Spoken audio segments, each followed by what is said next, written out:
बहुत सारे लोग मुझे रोज कॉल करते हैं और कहते हैं कि यूजीसी को लेकर जिस तरह से सवर्ण समाज जमा हुआ, जिस तरह से उनके नेता हर पार्टी में, जो ब्राह्मण समाज के नेता थे, जो जनरल कैटेगरी के नेता थे, खासकर राजपूत समाज के और ब्राह्मण समाज के, जो चित्रा त्रिपाठी ने कहा, ठाकुर और पंडित, तो वो हर पार्टी के थे और वो एक साथ जमा हुए।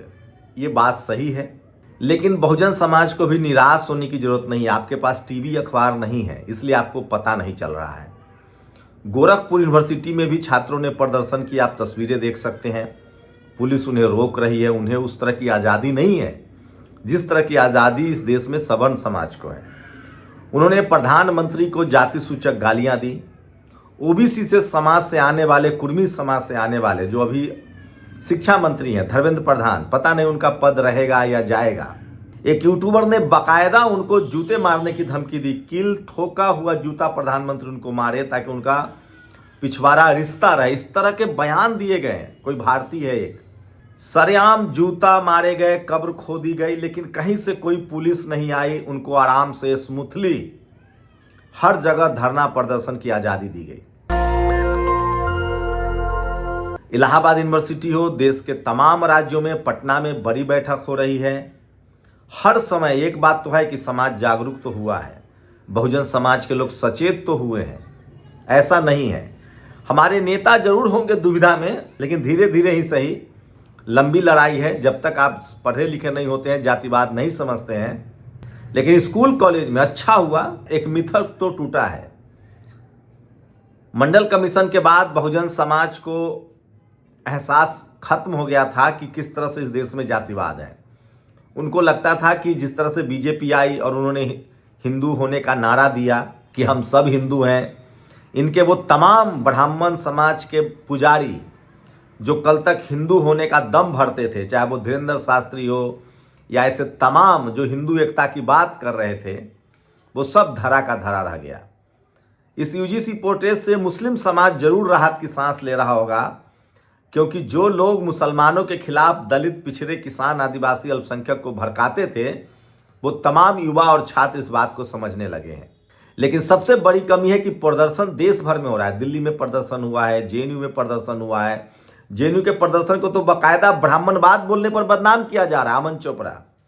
इनको पता नहीं है कि जातिवाद, मनुवाद और ब्राह्मणवाद एक एडजेक्टिव है। जैसे चोरी करने वाले को चोर कहा जाता है, उसी तरह से जो जातिगत भेदभाव करे, जो लोगों को जाति के नाम पर बांटे, उसको मनुवाद, जातिवाद और ब्राह्मणवाद कहा जाता है। उसका कोई लेना देना नहीं है।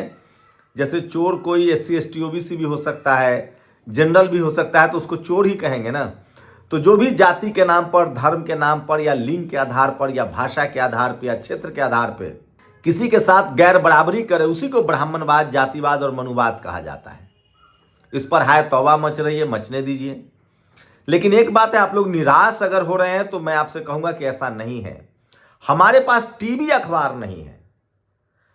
जैसे सवर्ण समाज के पास सारे टीवी हैं, अखबार हैं, उनके पत्रकार हैं। कोई भी चैनल खोलिए सेम खबर, कोई भी चैनल खोलिए सेम खबर। बहुजन समाज के हिस्से में अभी सिर्फ यूट्यूब चैनल्स हैं, उसमें भी छोटे छोटे स्तर पर है, और यूट्यूब एक बड़ा सागर है।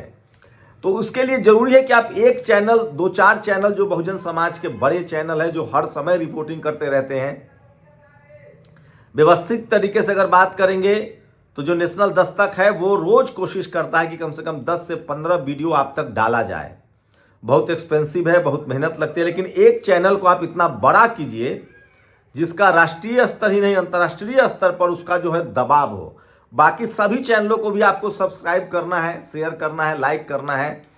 हमारे बहुजन समाज के हिस्से में अभी अशिक्षा है, गांव गांव में लोग अशिक्षित हैं, वो अंधविश्वास और कर्मकांड में फंसे हुए हैं।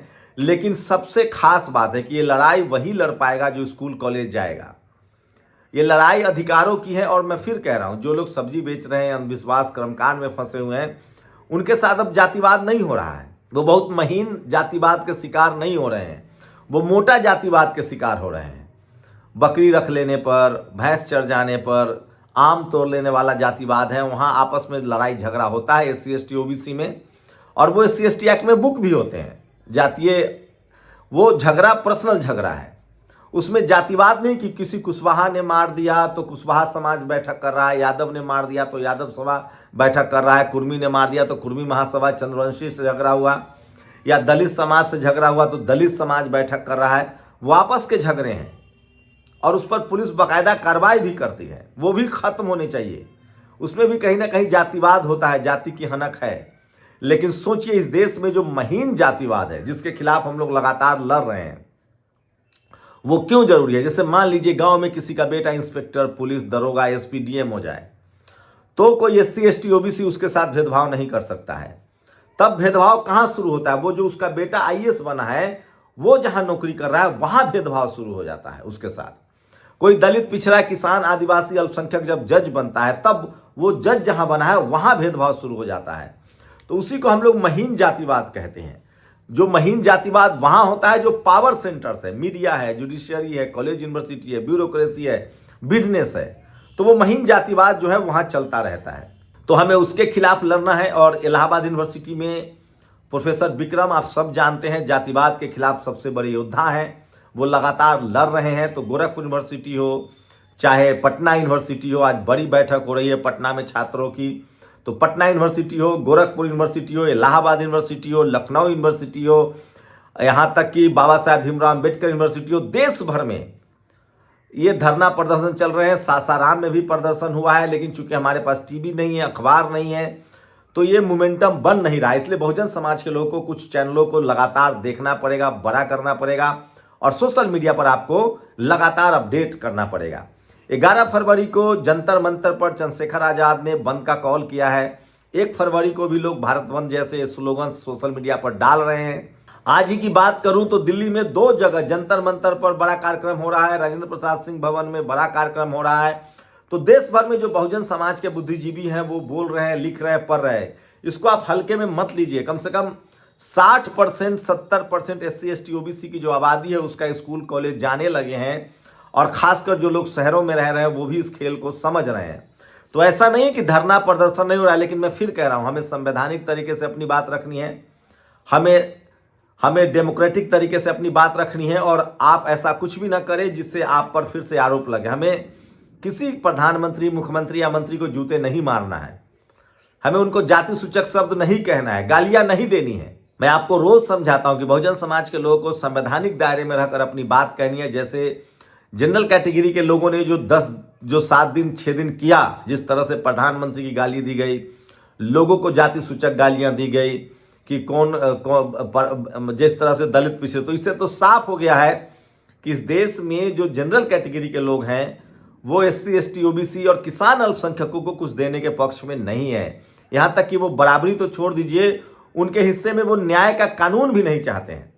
सुप्रीम कोर्ट में जो दलीलें दी गई वो सब वीडियो सामने आ रहा है, उसमें रैगिंग की दलीलें दी गई, झूठी कहानियां बताई गई, किस तरह से एक कहानी झूठी फैलाई गई कि दिल्ली यूनिवर्सिटी की एक लड़की को एक दलित समाज के लड़का ने प्रपोज किया, उसने मना किया, तो उस पर SC, ST एक्ट और UGC के तहत कार्रवाई की, मतलब FIR दर्ज करा दिया गया। बाद में पीड़ित परिवार ने 50,000 रुपए दिए। ये सब झूठी और मनगढ़ंत कहानियां फैलाई गई, ये देश जानता है। OBC के धर्मेंद्र प्रधान को किस तरह से गालियां दी गई, ये सब पूरा देश जानता है। लेकिन मैं फिर कह रहा हूं, बहुजन समाज के हिस्से में जो भी मिलेगा वो संवैधानिक तरीके से, लीगल तरीके से मिलेगा। आपके पास वोट है, वोट का अधिकार है, उसको आपको बचाना पड़ेगा। लेकिन धरना प्रदर्शन चल रहा है। चंद्रशेखर आजाद एक बड़े बहुजन नेता के तौर पर उभरे हैं जो सीधी लाइन खींच रहे हैं, ये बात सच है।